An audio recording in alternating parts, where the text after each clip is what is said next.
ఆశకు అద్దు లేదు, సముద్రానికి ఒడ్డు లేనట్టే తయారైందోల్లా అమెరికా పెద్దన్న ట్రంప్ అన్న కథ. దునియా శాంతి బహుమానం నాకే వస్తదని గొప్పలు కొడితే ట్రంప్ అన్న ఆశల మీద నీళ్లు జల్లిండ్రు నోబెల్ కమిటోళ్ళు.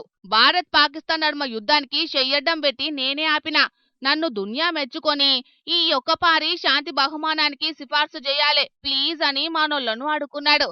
ఇక మనోళ్ళు చల్ యుద్ధం నువ్వేం తాపేది, మేమే వేసిన బాంబులకు భయపడి పాకిగాలే కాలబేరానికొచ్చిండ్రని ఎల్లగొట్టిండ్రు. అటెంక పాకిస్తానోళ్ళు తోపు తురుము ట్రంప్ కాక అని మెచ్చుకున్నారు. వాళ్ళు చెబితే కమిటోళ్ళు లెక్కలకు కూడా తీసుకోలేదు. ఇక రష్యా ఉక్రెయిన్ నడుమ యుద్ధాన్ని ఆపుతున్నా అని జబ్బలు దడుచుకున్నాడు గాని వాళ్ళు ఎవరి కాలు దాగుతూనే లేరు.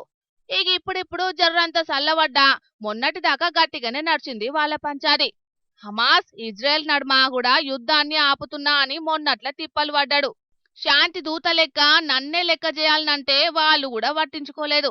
ఇక ఇప్పుడు అదంతా చల్లబడి యుద్ధాలల్లా వెనుకకు దగ్గినా లాభం లేకుంటాయింది. యుద్ధాలు ఆపేటందుకు ముంగట పడ్డడని ఆయనకు ఆయనే స్వయంగా ప్రకటించుకున్న ఫలితం దక్కకుంటాయింది. ఇయాల వెనిజులా దేశపామె మరియా కొరీనా మచోడా అనేటామెకు ప్రజల హక్కుల కోసం పోరాటం చేసిందని నోబెల్ శాంతి బహుమతి ఇచ్చిండ్రు కమిటోలు. నిన్నట్లా శాంతి బహుమానం గురించి ట్రంప్ కాక మాట్లాడుకుంటా He didn't even know what he got. He got elected, and they gave it to Obama for doing absolutely nothing but destroying our country.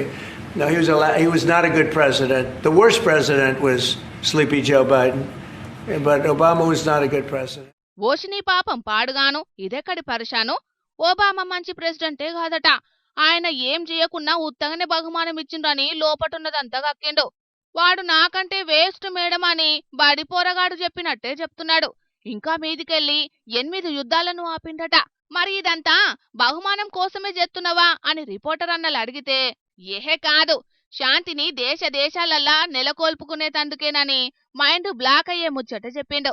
ఆయన నోబెల్ కమిటోళ్ళు కండ్లు మూసుకొనున్నారని అనుకుంటున్నారో ఎట్లనో. అడ్డగోలు ట్యాక్సీలు పెంచింది, అవసరాల కోసం దేశాల నడుమ చిచ్చులు పెట్టేది సూత్తలేరని అనుకుంటున్నాడు కావచ్చునో ట్రంప్ అన్న. కాకా ఇక ఐస్ పెట్టుకుని సల్లవాడు, లేకుంటే నువ్వు నిజంగా అగ్రరాజ్యానికి పెద్దన్నవన్నది కూడా దునియా మర్చిపోతదే అన్న. ఏ మాట కామాటకు గాని అన్నకు మద్దతిచ్చినోళ్ళు ఆశ నిరాశేనా జీవితానా వెలుగింతేనా అని పాటేసుకుంటున్నారు పోన్రి.